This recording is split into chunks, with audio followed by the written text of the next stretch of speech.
On a grandi en suivant le grand Xamax des années 80. Vous avez disputé 540 matchs en 20 ans de carrière. Vous avez soulevé 2 fois le trophée de champion suisse. Quand on est neuchâtelois pur souche, ça représente quoi? Oui, ça représente un palmarès fantastique. J'ai eu la chance d'arriver à Neuchâtel Xamax où le club se battait encore pour la relégation, pour ne pas descendre. Il y avait eu l'année avant que j'arrive un fameux match à Junfelos et pour qu'ils s'en sortent. Et puis vous arrivez et vous connaissez tout du départ à la Coupe d'Europe et avec l'apothéose de 2 titres de champion. Je dirais le seul petit bémol qu'on va dire, que tout le monde va dire, c'est que malheureusement, on n'a jamais réussi à soulever la Coupe de Suisse, qui reste pour l'instant un trophée banni de Neuchâtel. Mais sinon, c'est vrai que des bons souvenirs, que des moments exceptionnels avec un club qui s'est révélé à travers la Suisse et à travers l'Europe. Une anecdote assez croustillante. Est-ce qu'on peut dire que c'est votre vis-à-vis qui vous a donné la motivation de devenir professionnel?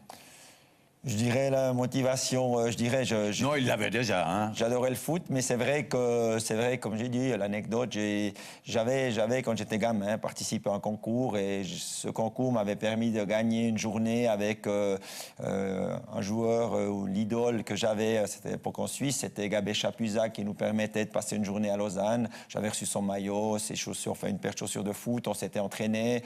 C'était sa coupe de cheveux qui vous motivait de l'époque, non? Non, c'était les qualités, quand même, les qualité du joueur. Voilà. Un peu beaucoup quand même. Moi, à cet âge-là, je regardais la qualité du joueur, les coupes de cheveux, c'est pas ça qui nous intéressait.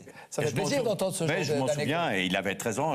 C'est là que j'ai appris qu'il venait de la Sagne, hein, c'était juste. C'est juste. Ouais. Et oui, je me souviens très bien de cet après-midi qu'on avait passé ensemble. Ça avait été super sympa. Où j'étais encore plus content quand j'ai vu plus tard qu'il arrivait à jouer en première équipe. Je ne veux pas dire que c'est vous êtes affronté après oui, bien sûr, j'ai joué contre lui, mais j'ai joué jusqu'en 85.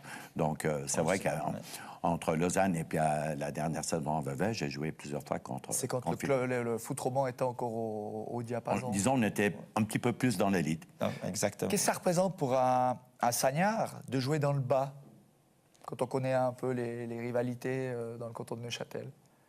Bon, pour moi, alors, aucune rivalité. Je crois que dans le canton, il y a toujours eu quand même, même que le FC La Chaux-de-Fonds a un palmarès plus étoffé, si on veut bien, au niveau trophée historique. Dans le passé, hein? Dans le passé. Je dirais que pour moi, depuis que je suis gamin, il y a toujours le football en bas, le hockey en haut. On a voulu faire une équipe de hockey compétitive dans le bas du canton. Je dirais au niveau spectateur, ça ne montre pas la même chose que dans le haut du canton. La même chose pour le football. À Chaux-de-Fonds, on a essayé, les supporters n'ont pas suivi la même chose. Donc je crois que non, ce n'est pas une rivalité. Je crois que le club phare du canton, comme j'ai dit, c'est Neuchâtel Xamax. Je le dis encore une fois, qui s'est fait connaître de par les brillants résultats dans le passé à travers toute l'Europe. Et c'est une chose, je crois que les supporters du haut viennent dans le bas. Moi qui entraîne l'IM18, on a énormément de jeunes, aussi de Chaux-de-Fonds et des environs qui viennent jouer à Neuchâtel. Je crois que c'est naturel. Vous en parlez justement de ces souvenirs européens. Ils sont pas si lointains, quoi. Hambourg, le Real Madrid. Est-ce que ça a plus de saveur qu'un titre de champion à vos yeux, avec quelques années de recul? Non, parce que je pense que le titre, c'est quand même l'aboutissement d'une saison réussie. Quand vous avez des ambitions, que vous arrivez au bout de la saison, que vous soulevez un trophée, c'est... Mais cette Manadière avec ces tribunes qui avaient été ajoutées... Oui, mais voilà, le fait de décrocher un titre, vous savez que derrière, inévitablement, il y a une Coupe d'Europe. Et puis cette Coupe d'Europe, après, c'est clair, vous y croquez à pleines dents. Et puis c'est vrai que je crois que on va dire quasiment chaque aventure européenne qu'on a vécue ou que j'ai vécue, c'était des moments magiques. J'entends des souvenirs. J'ai eu la chance de jouer mon 50e match de Coupe d'Europe, c'était pas rien, contre l'Inter Milan. Et en face, il y avait un certain Bergomi qui jouait son 100e match. Et vous imaginez, vous dites, tiens, ils ont une super carrière, mais vous avez quand même déjà X matchs de Coupe d'Europe, parce que ça veut dire que pour un club comme Neuchâtel Xamax, c'était exceptionnel. Est-ce que ça vous a titillé de porter un jour un autre maillot? Est-ce que vous avez eu l'opportunité? Vous avez une fois dû hésiter? Oui, j'ai eu l'opportunité.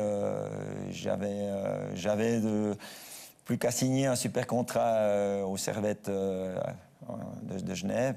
Et Enfin, le destin est comme ça. Le jour avant, lors d'un match Suisse-Allemagne, qui évoque pas de vos souvenirs, je m'étais fait Dénommé Jacobs ou bien? Dénommé Jacob, je m'étais fait fracturer la jambe. Et le lendemain, sur mon lit d'hôpital, les dirigeants de Xamax étaient venus me proposer un nouveau contrat longue durée. Et puis pour moi, il était clair qu'à partir de ce moment-là, ma vie serait en rouge et noir.